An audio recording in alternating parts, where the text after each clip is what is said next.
Okay, on some of the bags I have used a twist clasp like this one. I think these are more feminine, and on some of the bags I have added the closure as a magnetic closure, so you see it sitting a little bit proud of the bag, and the closure goes on the flap part, which is an added, it's an extra step on the clutches. So on the designs you'll have a guide where to put the fabric, this part of the fabric, and then you just stitch the whole outline. So if a design hasn't got this and you want to add it, then just add a piece of fabric. I like to use the same fabric that I use on the front, on the flap, especially if it's leatherette, as it's a little bit stronger than felt. This has got a felt liner, but I've added the leatherette, faux leather, on the flap, and I've made the bag in it. So I'm going to show you now how to add the magnetic closure. So you'll have, when you buy your magnetic closures, I'm going to call this the lady part because it's got a dip in, and this is the male part as it's got a bit that sits proud of the disc, and basically that goes into that, so the male goes into the female. And then you have some discs that go on the other side of the this, I can't even remember what it's called, and you basically bend these over, these prongs over. So I'm going to show you how to add it now. So on this design, because I'm adding a magnetic closure, I haven't added the I haven't stitched out the guide for the bag clasp or the snap tag. If you're using snap cam snaps, you need to have the extra long prongs because it's got to go through the stitching as well as the fabric that you've used.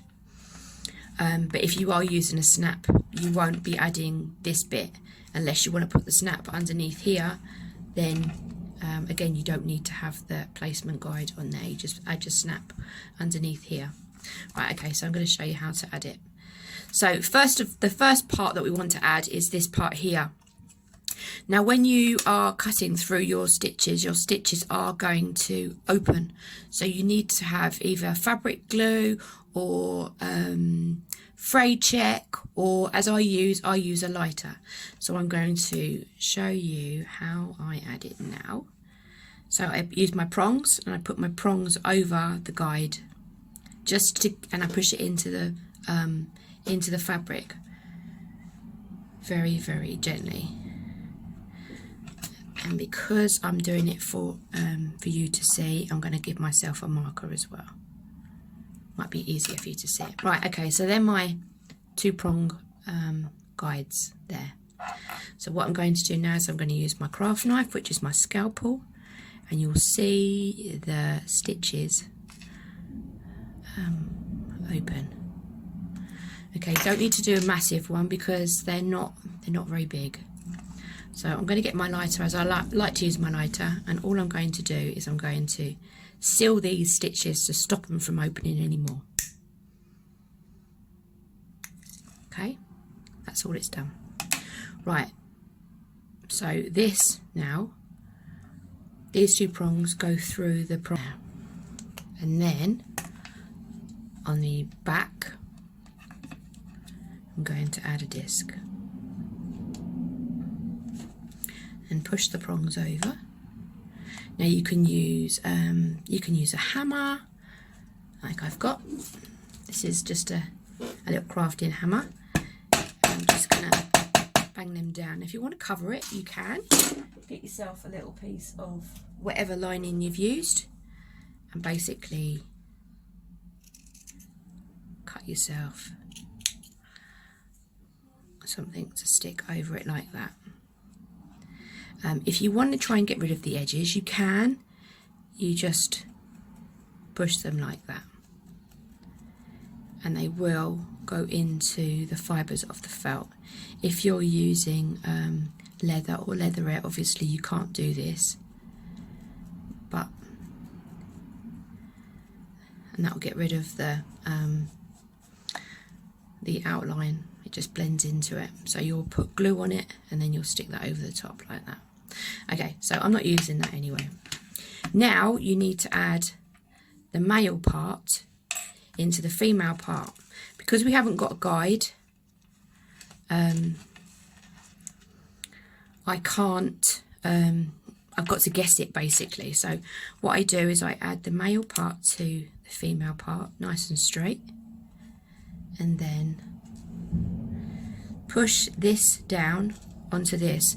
Now I'm going to look where it is going. I'm going to go straighten the bag up, make sure the bag's nice and straight, that all the lines all match up.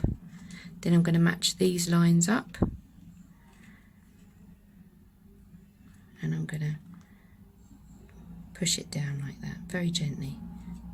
Now, because I've used felt, I need to be really careful that I don't cut through this felt and into the back of these stitches.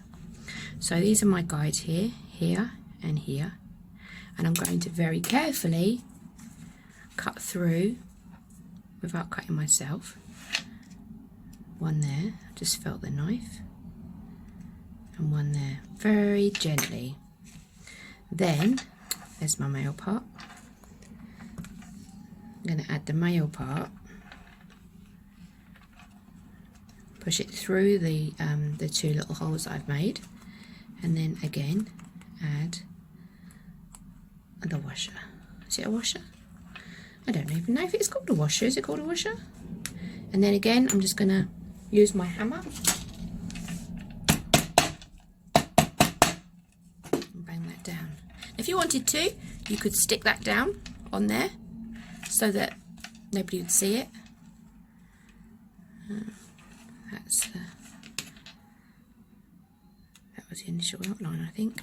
Okay, so now the bag will shut and the lines will match. There you go. So once the seams are sewn together, the bag will be complete, and then I'll add all the extra bits and pieces like this tab. I'm just going to use a little rhinestone rivet on this one. The lady asked me for a teal blue Irish bag, so that's what I've had to make her. So I hope this has helped. It doesn't matter what design you use, the process will be the same. You've just got to make sure that if you are using the magnetic closures, you add a flap and you don't stitch out the placement for the front. Otherwise you're going to get still a hole there. You don't really want that, it will spoil the design. So I hope that's helped, and thanks for watching. I've just sewn up the sides, and I've boxed the bottom corners using the 4x4 design that comes with this design. It's in a separate hoop. It says 4x4 on it. Take that bit off, and now I'm going to add the little tab. I tend to put my tabs on the left. I don't know why, but I do. That's the bag all sewn together. Now I'm going to add this. So I need to use a hole punch, and I just put the two ends together and punch out the hole like so. This is a revolving hole punch, and it has 1, 2, 3, 4, 5, 6 different size holes, and I'll use the second smallest depending on the fabric that I'm using. Now I've got a rhinestone rivet because it's a lady. That's the cap, and I'm going to use a split ring. Now put, where's the hole? There it is. Put that through there, that through there. Hopefully you can see. And then I have a way of securing these so they don't open, and it involves my hand setting tool for my cam snaps.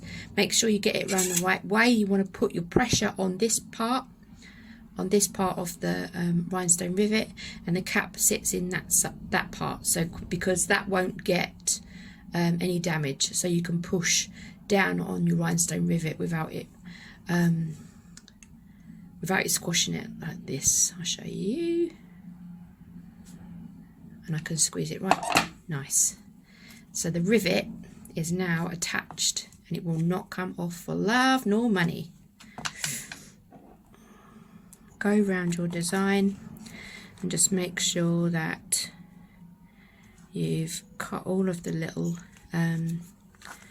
bits off, because you don't want these showing. And I think the lady's going to be using these for tissues, or they do fit headache tablets. I've got headache tablets here. I'll put them in that way so I can get more in there. But yeah, tissues fit in there as well. And that is how you make the bag. If you want to make a tassel for it, I've got a YouTube tutorial on my YouTube channel for a tassel as well. So there you go. Hope it's helped.